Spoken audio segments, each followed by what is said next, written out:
আজি ছাত্ৰ সংহতি দিৱস। শ্বহীদ লফিকুল ইছলাম আহমেদ ডাঙৰীয়াৰ 7ম মৃত্যুবাৰ্ষিকী।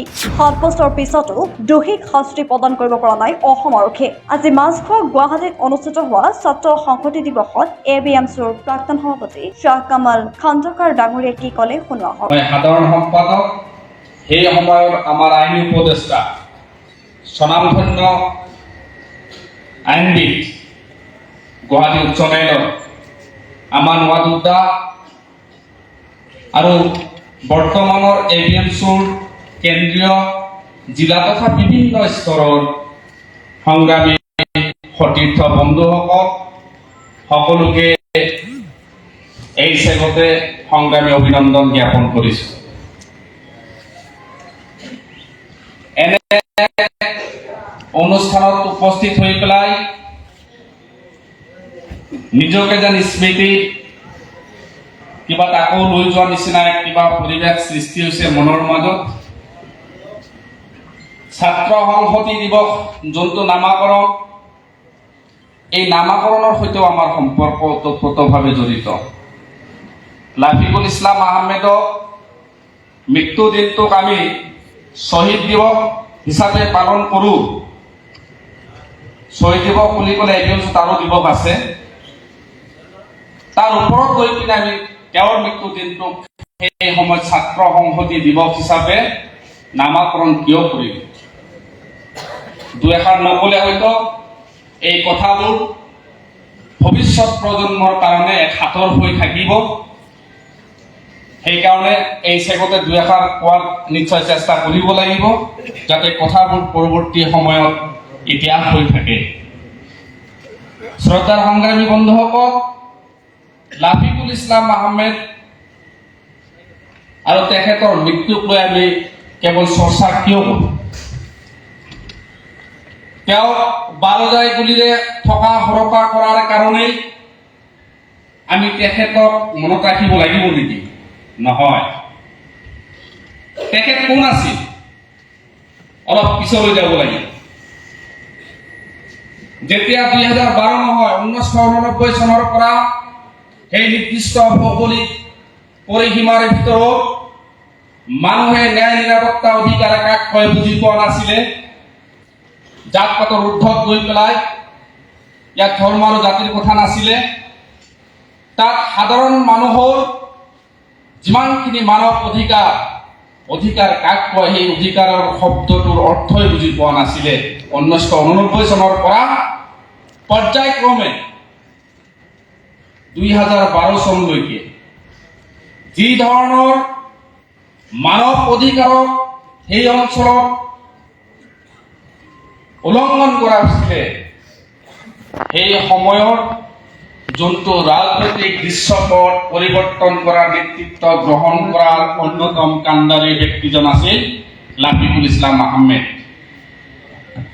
আপোনালোকে সকলোৱে জানে 2014 চনত তাৰ এজন জীৱন্ত সাক্ষী আমাৰ ষ্টিফেন দাস, তেখেতও আছে। সাক্ষী বুলি ক'লে ভুল হ'ব, একেলগৰ সতীৰ্থ সেই সময়ত আমি সহযাত্ৰী এখন ৰাজনৈতিক আন্দোলনত 2014 চনত 2014 চনত মানুহে কল্পনা কৰিব নোৱাৰা এক পৰিৱেশ কোকৰাঝাৰ লোকসভা সমষ্টিত সৃষ্টি হৈছিলে হীৰা শৰণীয়াৰ MP বনাই দি পেলাই। মনত আছেনে চবৰে? মানুহে সাহস কৰা নাছিলে, মুকলিকে কথা ব্যৱসায় বাণিজ্য কৰাৰ পৰিৱেশ নাছিলে। সেই অঞ্চলত লাফিকুল ইছলাম আহমেদ সম্বন্ধিতে অন্যান্য জাতি জনগোষ্ঠীয় সংগঠনৰ নেতৃবৃন্দৰ সহযোগত ৰাজনৈতিক ভূমিকম্পৰ সৃষ্টি কৰি ভাৰতবৰ্ষৰ ভিতৰত ইতিহাস কৰি পেলাই হীৰা শৰণীয়াক পোন প্ৰথমবাৰৰ বাবে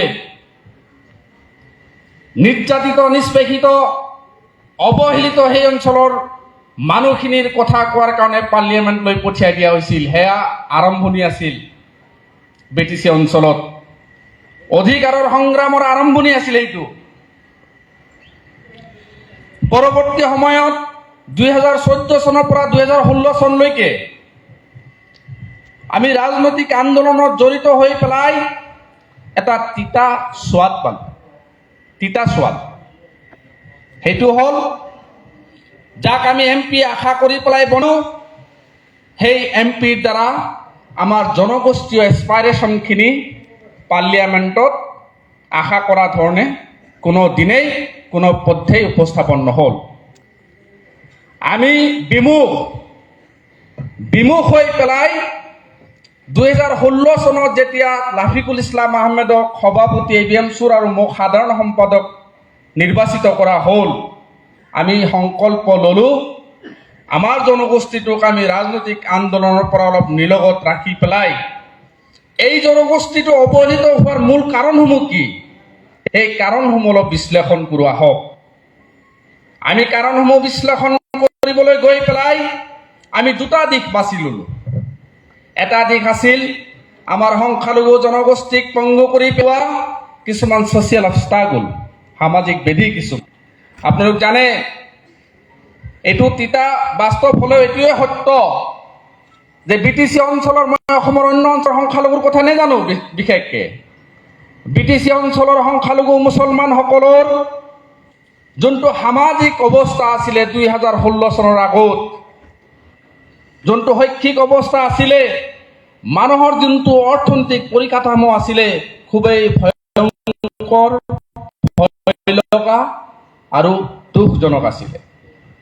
বাল্য বিবাহ, শিশু শ্ৰমিক, সামাজিক অপৰাধৰ প্ৰৱণতা ইত্যাদি সংখ্যালঘু সমাজক জহি খুই খাইছিলে সেইখন অঞ্চলত। পেৰালেলি আৰু এটা সমস্যা আছিলে, মই এইকাৰণে কৈছোঁ দুটা দিশক আমি উদ্দেশ্য কৰি পেলাই আগবাঢ়িছিলোঁ। আৰু এটা দিশ আছিলে, সেইটো দিশ আছিল খুবেই উল্লেখনীয়, যোনটো আজিৰ দিনতো হয়তো অসমখনত শেষ হোৱা নাই।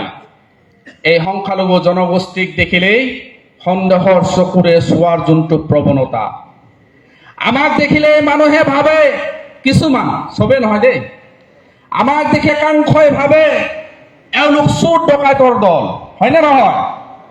আমাক দেখিলেই ভাবে কিছুমানে আমি ধৰ্ষণকাৰীৰ দল, আমাক দেখিলেই কিছুমানে ভাবে কেৱল আমি লুঙি পিন্ধি অসামাজিক কামত লিপ্ত থকা কৃষক, বনুৱা, ঠেলা ৰিক্সাৰ আমাৰ পৰিচয়। আমি এই যুগৰ জেনেৰেশ্যন হিচাপে, প্ৰজন্ম হিচাপে সংকল্প লৈছিলোঁ, এই যে অন্য জাতি জনগোষ্ঠীৰ আমাৰ প্ৰতি থকা যি শংকা, আমাক লৈ পেলাই অন্য জাতি জনগোষ্ঠীৰ যি সন্দেহৰ মানে কিবা অৱকাশ, আমি ইয়াক মুখিমূৰ কৰিব লাগিব। দুটা পন্থাত আমি কাম কৰাৰ সংকল্প লৈছিলোঁ শ্ৰদ্ধাৰ সংগ্ৰামী সতীৰ্থসকল। এটা আছিল আভ্যন্তৰীণ সমস্যাখিনিক নিজৰ মাজতে শেষ কৰিব লাগিব, ইয়াত কোনো ৰাজনৈতিক অনুগ্ৰহৰ কোনো প্ৰয়োজন নাই, কাৰো দয়াৰ প্ৰয়োজন নাই। কি হাগ্ৰামা, কি সৰ্বানন্দ সোণোৱাল, কি প্ৰমোদ বড়ো, কাৰো অনুগ্ৰহৰ প্ৰয়োজন নাই। সেয়া হৈছে সামাজিক যোনবোৰ প্ৰতিবন্ধকতা, বাল্য বিবাহ। চৰকাৰে আইন আজি বনাইছে বা আগৰ পৰাই আইনখন আছিলে, শক্তিশালী ৰূপত কাৰ্যকৰী আজি কৰি আছে। 2016 চনৰ পৰাই মিছন 2020 বনাইছিলোঁ আমি ABM-চি লাফিকুল ইছলামৰ নেতৃত্বত। মিছন 2020 সংকল্প কি আছিলে, তাৰ থিম কি আছিলে? মিছন 2020 সংকল্প আছিলে BTC অঞ্চলত বসবাস কৰা প্ৰায় 8 লক্ষাধিক সংখ্যালঘু মুছলমানৰ ঘৰে ঘৰে শিক্ষাৰ পোহৰ বিলাই দিয়া। শিক্ষাই যে মানুহক এন্ধাৰৰ পৰা পোহৰৰ বাট দেখুৱায়, শিক্ষাই যে একমাত্ৰ ৰাস্তা, যোনটো ৰাস্তা অনগ্ৰসৰ জাতি এটা মেৰুদণ্ড পোন কৰি যাই থকাৰ সাহস দিয়ে, সেই কথা 2020 চনৰ ভিতৰত সংখ্যালঘু জনগোষ্ঠীৰ BTC অঞ্চলৰ এই 8 লক্ষাধিক জনসংখ্যাৰে পৰিবেষ্ট জনগোষ্ঠী প্ৰত্যেকটো দুৱাৰে দুৱাৰে এই সংকল্প পচুৱাব লাগিব। কেৱল পচুৱাই নহয়, ইয়াৰ বাস্তৱ আৰু বিজ্ঞানসন্মত দৃষ্টিভংগীৰে কাম কৰিব লাগিব। তাৰ কাৰণে দেহে প্ৰাণে ABM-চৰ প্ৰত্যেকটো স্তৰৰ কৰ্মীয়ে তেতিয়াৰ পৰাই সংগ্ৰাম আৰম্ভ কৰিছে। ঐতিহাসিকভাৱে ABM-চৰ নেতৃত্বত মই বুকু দাঁতি কথা কৈছোঁ, অসমৰ অন্য অঞ্চলৰ যিবোৰ সংখ্যালঘু অধ্যুষিত অঞ্চল আছে তাৰ তুলনাত আপোনালোক আজি যাওক, BTC অঞ্চলত বাল্য বিবাহৰ প্ৰৱণতা খুবেই নগণ্য। কিহৰ কাৰণে? এই 2016 চনত মিছন 2020 যোনটো মিছনত আমি কাম আৰম্ভ কৰিছিলোঁ, আমাৰ মিছনৰ পিছফালে কাৰো ৰাজনৈতিক অৱদান নাছিলে, আমাৰ মিছনৰ পিছফালে কাৰো অৰ্থনৈতিক অৱদানো নাছিলে। আমি কঁকালত নিজেই গামোচা বান্ধি নাখাই চাইকেলখন লৈ পেলাই বিভিন্ন স্তৰৰ কৰ্মীয়ে বেনাৰ লৈ পেলাই বিভিন্ন চুকে কোণে সজাগতা সভা পাতি মানুহক পতিয়ন নিয়াবলৈ চেষ্টা কৰিছিলো যে শিক্ষা অবিহনে গণতন্ত্ৰ নাই। আৰু এতিয়া চাওক ব্ৰিটিছ অঞ্চলত আজিৰ প্ৰজন্ম ইয়াত যিমান এডিএম অস্তিত্ব আছে, বহুত ল'ৰা ইঞ্জিনিয়াৰিঙত ষ্টাডি কৰি থকা ল'ৰা আছে, বহু ল'ৰা ডক্টৰত ষ্টাডি কৰি থকা ল'ৰা আছে। বড়োলেণ্ড ইউনিভাৰ্চিটিত আমাৰ আজিৰ দিনত সংখ্যালঘু সম্প্ৰদায়ৰ ল'ৰা ছোৱালী ভৰ্তি কৰিবলৈ সুযোগ পাইছে। এইটো এটা সংকল্প আছে। এই সংকল্পত এপিএমচিয়ে লাফিকুলৰ নেতৃত্বত কাম আৰম্ভ কৰিলে। মই কিয় কথাবোৰ কৈছো, লাফিকুল ইছলামক 1 আগষ্টত হত্যা কৰিছেই কাৰণে এই ধৰণৰ স্মৃতিচাৰণ সভা কৰিব লাগিব বুলি কথা নাই। পেৰালিলি তেওঁৰ কৰ্মৰাজি, তেওঁ কৰা প্ৰত্যেকটো কামৰ যোনটো ইতিহাস, সেই ইতিহাসকো আমি মনত কৰিব লাগিব। ৰেকৰ্ড হিচাপে মই আকৌ এটা কথা ক'বলৈ বিচাৰিছো, ষ্টিফেন দা আছে, নিম চৰেন দা আছে বা বেংগলী ফেডাৰেশ্যন বা অন্যান্য নাথ যোগী এইবোৰ থাকিলে আৰু বেছি ভাল আছিলে। ইতিহাস সংখ্যালঘু ছাত্ৰ নেতা এজনৰ হত্যা হোৱাৰ পিছত প্ৰথমবাৰৰ কাৰণে আমি তেওঁৰ হত্যাৰ তদন্ত কৰাৰ কাৰণে CBI তদন্তলৈকে আনিব পাৰিছিলো। সফল হৈছো মানে এইটো পৰৱৰ্তী বিষয়ত পৰ্যালোচনা হ'ব। এইটো সম্ভৱ কেনেকে হৈছে? সেই সময়ত মই অকলশৰীয়া, মোৰ সতীৰ্থ আলি এজন ডাঙৰীয়া আছে, তেখেতক IC দি পেলাই আমাৰ সতীৰ্থ কেইবাজনো ইয়াত আছে। লাফিকুল ইছলাম আহমেদক যেতিয়া হত্যা কৰা হ'ল, সেই সময়ত অভিভাৱকবিহীনভাৱে একপিনে দুটা পক্ষৰ মাজত দ্বন্দ্ব হোৱাৰ আশংকা। 2012 চনত ইতিমধ্যে গোষ্ঠী সংঘৰ্ষ হৈ গ'ল, মুছলমান আৰু বড়োৰ যিটো এথনিক ক্লিনজিং যোনটো হ'ল। 2017 চনত আকৌ হ'ব নেকি? লাফিকুল ইছলাম আহমেদক হত্যা কৰা হৈছে মানে কি? মুছলমানৰ চেণ্টিমেণ্ট জড়িত হৈ আছে। হত্যা কোনে কৰিছে? সেই সময়তে সন্দেহবশতঃ একাংশই কোনোবা জাতি জনগোষ্ঠীৰ নাম লৈ ল'লে, মানে সাংঘাতিক এটা গোষ্ঠী সংঘৰ্ষ হোৱাৰ উপক্ৰম হৈছিলে 2017 চনত। সেই গোষ্ঠী সংঘৰ্ষৰ পৰা সেই অঞ্চল কেনেকৈ পৰিত্ৰাণ পালে?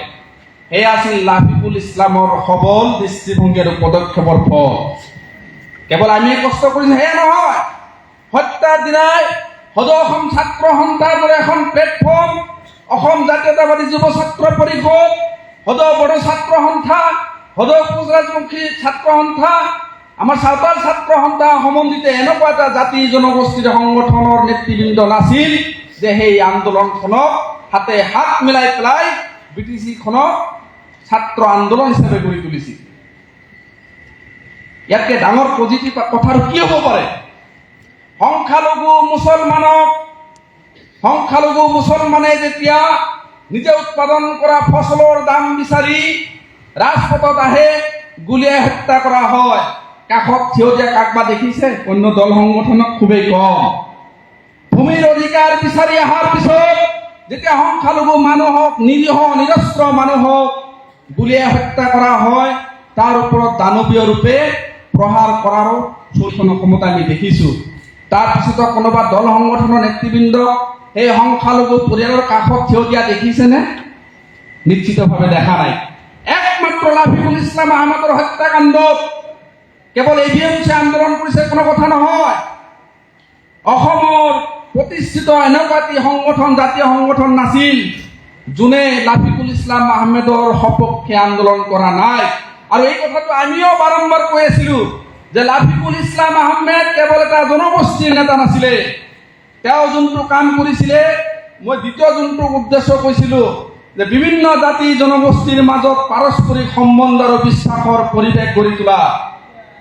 এটা সময় আছিল BTC অঞ্চলত মুছলমান বুলি ক'লে বেপাৰী বুলিহে ভাবিছিল, তামোল বেপাৰী, পাণ বেপাৰী, অমুক তমুক মানে সৰু সুৰা কাম কৰা, ঘৰত কাম কৰা বনোৱা বুলিহে ভাবিছিল।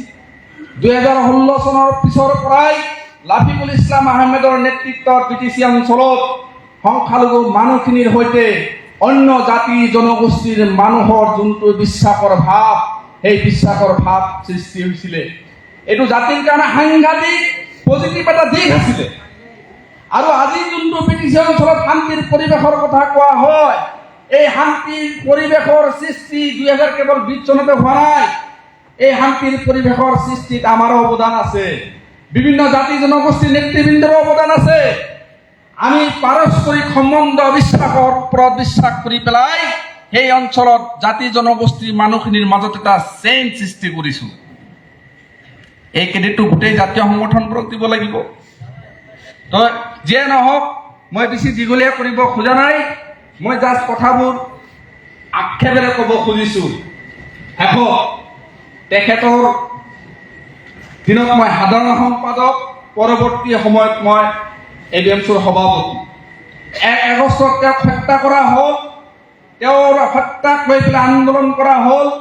3 আগষ্টত মুখ্যমন্ত্ৰী ডাঙৰীয়া, সেই সময়ৰ সৰ্বানন্দ সোণোৱাল ডাঙৰীয়া ব্ৰহ্মপুত্ৰ অতিথিশালা গুৱাহাটীত আমি বাৰম্বাৰ দাবী কৰাৰ পিছত BTCৰ সেই সময়ৰ মুৰব্বী হাগ্ৰামা মহিলাৰী, কেইবাজনো মন্ত্ৰী, কেবিনেট পৰ্যায়ৰ তেওঁলোকৰ উপস্থিতিত আমাক উত্তৰণ নিয়াইছিল যে লাফিকুল ইছলামৰ হত্যাকাৰী কোনো পথেই কোনো দিনেই হাৰি নেযায়। আমি বিশ্বাস কৰিছো মুখ্যমন্ত্ৰীৰ দৰে এটা মৰ্যাদাপূৰ্ণ চকীত বহি পেলাই কোনোবাই মিছা মাতিব পাৰে জানো কওকচোন? এটলিষ্ট মানুহবোৰৰ মৰ্যাদা কি আছে নাই নাজানো, কিন্তু সেই চকীখনৰ যে এটা গৌৰৱময় মৰ্যাদা আছে। আমি বিশ্বাস কৰি পেলাই গুৱাহাটীৰ পৰা লগুনে কোকৰাঝাৰ অভিমুখে ৰাওনা হৈছিলো বিশ্বাসৰ বতৰা লৈ পেলাই। 1 লক্ষৰ অধিক মানুহ চালাকাটিত উপস্থিত আছিল।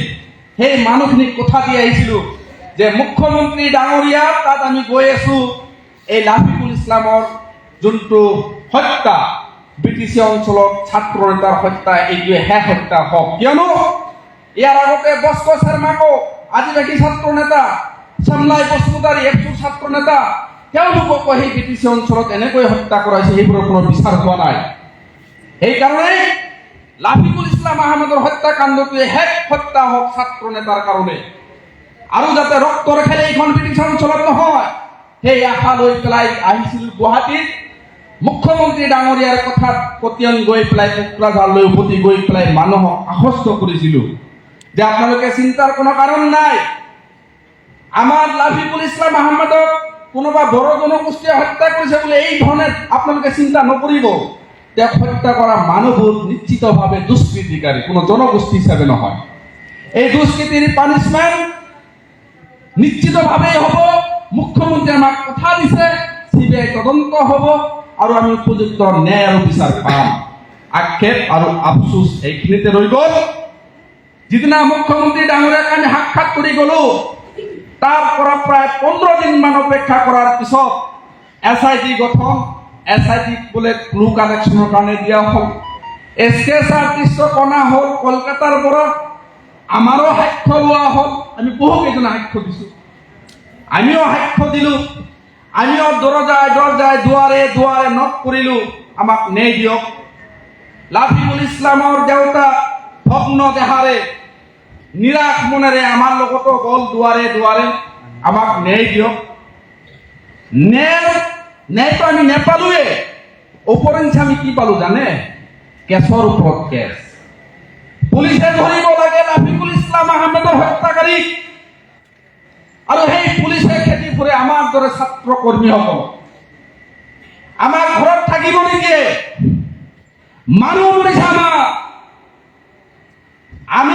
আমি হে। অথচ পুলিচে বাৰম্বাৰ, আৰক্ষীয়ে ফোনৰ ওপৰত নিৰ্যাতন, অমুকৰ ওপৰত নিৰ্যাতন, খাব নোৱাৰো, বহিব নোৱাৰো, মিডিয়াৰ আগত কথা ক'ব নোৱাৰো, প্ৰত্যেকটো জাগাতে জাচুচি, অমুক তমুক, এনেকুৱা ধৰণৰ এটা মানসিক শাৰীৰিক অত্যাচাৰ আৰম্ভ কৰা হ'ল। তাৰ অন্তৰালত কি আছিল নাজানো, আজিলৈকে হাতৰ হৈ গ'ল। ইয়াত বহু বিজ্ঞ ব্যক্তি আছে। আমাৰ আমান্দা আইনী বস্তুৰ সৈতে তেখেত অলপ জ্ঞাত, আৰু বিভিন্ন বিজ্ঞ ব্যক্তি আহিছে। এতিয়া মই চাইছো দেৱজিৎ দাও আহিছে, তেখেতক বহুত কভাৰেজ দিছিলে সেই সময়ত। বহুত সাংবাদিকে সেই নিউজটো লাফিকুল ইছলাম আহমেদৰ সাংবাদিকসকলৰ কৃতজ্ঞতা কৈ শেষ কৰিব নোৱাৰো। একমাত্ৰ কাষত থিয় দিয়া গুৱাহাটীৰ পৰা যদি এটা অনুষ্ঠান আছিল, সেইটো আছিল সংবাদ জগত। ইমান ভালকে ষ্ট্ৰং বুলি আমাৰ কাষত থিয় দিছিল। মুছলমান ছাত্ৰ নেতা এজনৰ মৃত্যুৰ পিছত 15-20 দিনকে টকশ্বু হয় জানো, সেই টকশ্বু গুৱাহাটীত হৈছে। ধন্যবাদ জনাইছোঁ যদি কোনোবা সংবাদ জগতৰ কৰ্মী আছে, আপোনালোকৰ প্ৰতি কৃতজ্ঞতা জ্ঞাপন কৰিছোঁ। কিন্তু দুখটো ৰৈ গ'ল, শেষত গৈ পেলাই আমি উপান্তৰ হৈ পেলাই চালেকাটিত এখন ৰেল অৱৰোধ দিলোঁ। উপায়টো নাই, মানুহ মৰিছে। সেই মানুহজনক কোনে মাৰিলে, কিয় মাৰিলে, কথাবোৰ আমি জানিব লাগিব। তেওঁতো ব্যক্তিগত আক্ৰোশত বলি হোৱা নাই, তেখেতক হত্যা কৰাৰ অন্তলত বিভিন্ন কাৰণটো থাকিবও পাৰে। তেওঁ কেৱল এজন ছাত্ৰ নেতা আছিল তেনেকুৱাটো কথা নহয়, তেখেত এজন সমাজ সংস্কাৰক হিচাপে কাম কৰিছিল। তেখেত বিভিন্ন জাতি জনগোষ্ঠীৰ মাজত সমন্বয়ৰ সাঁকো হিচাপে কাম কৰাৰ চেষ্টা কৰি আছিল। সেই সময়ত তেওঁৰে সতীৰ্থ প্ৰমোদ বড়ো ডাঙৰীয়া এপচুৰ তদানীন্তন সভাপতি, লৰেন্স ইছলাৰী ডাঙৰীয়া এপচুৰ সাধাৰণ সম্পাদক, মই তেতিয়া এবিএমচুৰ সাধাৰণ সম্পাদক, সেই সতীৰ্থসকল চবৰ লগত এটা সমন্বয়ৰ ভাৱ। চালেকাটিত আমি যেতিয়া ৰেল অৱৰোধ কৰিলোঁ, কথাখিনি অলপ বোধহয় দীঘলীয়া হ'ল, মই 2 মিনিটকৈ শেষ কৰিম। আমনি পাইছে আপোনালোকে, বহুত গেষ্ট আছে। আমি চালেকাটিত ৰেল অৱৰোধ কৰাৰ পিছত প্ৰশাসন আৰু চৰকাৰে বুজিবলৈ চেষ্টা নকৰে যে আমি ৰেলপথত কিয় আহিম। তেওঁলোকৰ উদ্দেশ্য এটাই হ'ল, কোনো পদ্ধতিতে আমি ৰেলপথ অৱৰোধ কৰিব নোৱাৰোঁ। আৰে ভাই, আমি ৰেলপথত কিয় যাম, আমাক দি দিয়া। কি কৰিলে, বহুতৰ হাতত পিকচাৰ আছে, মঞ্জুৰা ভগ্নী তেখেতৰ ইমান বেয়াকে পিটিলে সেইখন আন্দোলনত, বহুত বেয়াকে পিটিলে। মিডিয়াই কভাৰেজ দিছে, আমি তালৈকে যাবই পৰা নাই। 17জনকে ল'ৰাৰ নামত, মোৰ নামত, আলী আজম, মাইনুদ্দিন, জাইদুলি, বৰ্তমানৰ কিবা এই সাধাৰণ সম্পাদক জাইদুলি শ্বেখ, কোকৰাঝাৰৰ কেইবাজনৰ সতীৰ্থৰ নামত আৰু বহুতো কেডাৰ আছে, প্ৰায় 7জন না 12জন ল'ৰা। 12জন ল'ৰা, আমাৰ সতীৰ্থ মৰিছে, 12জন ল'ৰাক লৈ পেলাই জোৰ জুলুমকে জেলত সোমাই দিয়া হ'ল। তেওঁলোকে 3 মাহকে জেল খাটি আহিলে। ন্যায় পাব লাগে আমি, প্ৰতিদান পালো আমি জেল, আমি পালো গোচৰ, আৰু সেই গোচৰটো সম্ভৱতঃ যোৱা বছৰত শেষ হৈছে। মোৰ সঠিক সময়টো মনত নাই না, যোৱা বছৰ শেষ হৈছে। এই হ'ল কিবা মানে পৰিৱেশ। আজিৰ দিনত সেই মুখ্যমন্ত্ৰীও নাই, আমাৰ মেয়ৰ কথা বতৰাবোৰো নাই। পৰৱৰ্তী সময়ত আকৌ দুখ এই কাৰণেই লাগে, বিটিচি অঞ্চলত সংখ্যালঘুসকলৰ আৱেগ, লাফিকুল ইছলাম আহমেদক লৈ পেলাই আজিৰ দিনতো ৰাজনীতিকৰণ শেষ হোৱা নাই। এতিয়া আকৌ বেছি দুখ লাগে। কিছুমানে সপোন দেখুৱাই আমাক আনক লাফিকুল ইছলাম আহমেদৰ হত্যাকাৰী আমি 2 মাহত কৰায়ত্ব কৰি দেখুৱাম। মানুহে বিশ্বাস কৰিলে, মানুহে যোগদান কৰিলে, মানুহে সহযোগ কৰিলে, ক'ত নাম প্ৰকাশ হ'ল।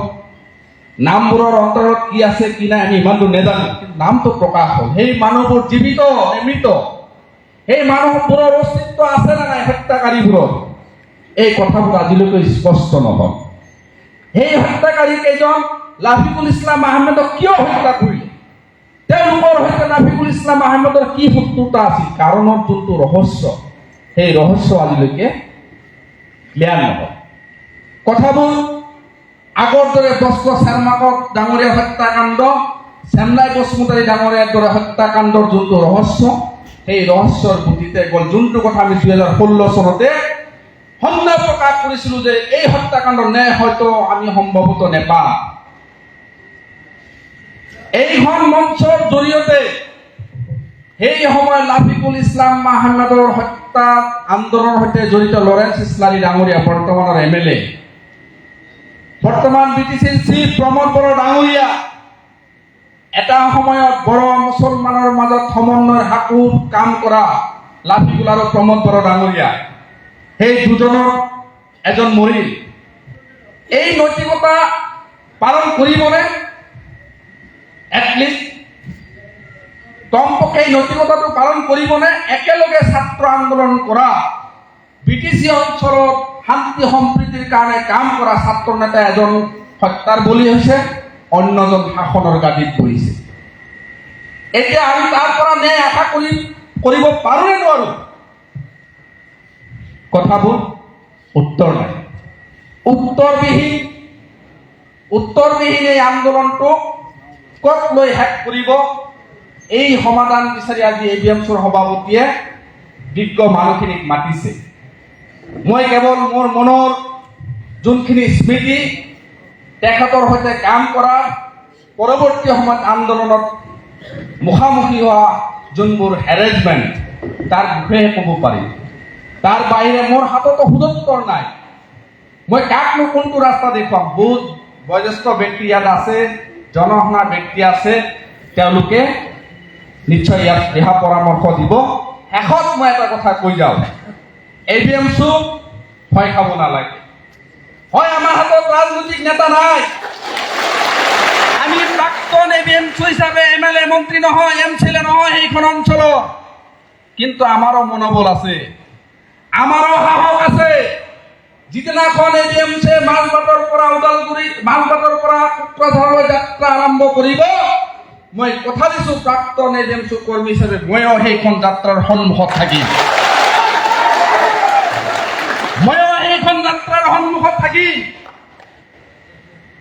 মন্ত্ৰী MLA ৰ ক্ষমতা আমি পোৱা নাই এইখন অঞ্চলত বিভিন্ন কাৰণত। সেই কাৰণবোৰৰ বিশ্লেষণ কৰিব লাগিব। এইবাৰ সেই কাৰণবোৰৰ বিশ্লেষণ কৰিব লাগিব। মানুহক আৰু হয় ছাৰ কোনোৱাতকে অলপ বেলেগ ভাৱে চিন্তা কৰি কিবা আৰু কৰা যায় নেকি, সেই চিন্তাও কৰিব লাগিব এইবাৰ। কিন্তু তোমালোকৰ মনোবল যাতে নাভাগে। ভাগিছা নেকি? ABMCৰ সতীৰ্থসকল ভাগিছা নেকি? ABMC সুখৰ দিনত সৃষ্টি হোৱা সংগঠন নহয়। AK-47, 56ৰ গুলি চাৰিওপিনে চলি থকাৰ সময়তে সৃষ্টি হোৱা সংগঠন। আৰু এই সংগঠনৰ জন্ম হৈছে তেজ, সংগ্ৰাম আৰু সাহসেৰে। মনত ৰাখিবা। সকলোকে ধন্যবাদ জনাইছো। ABMC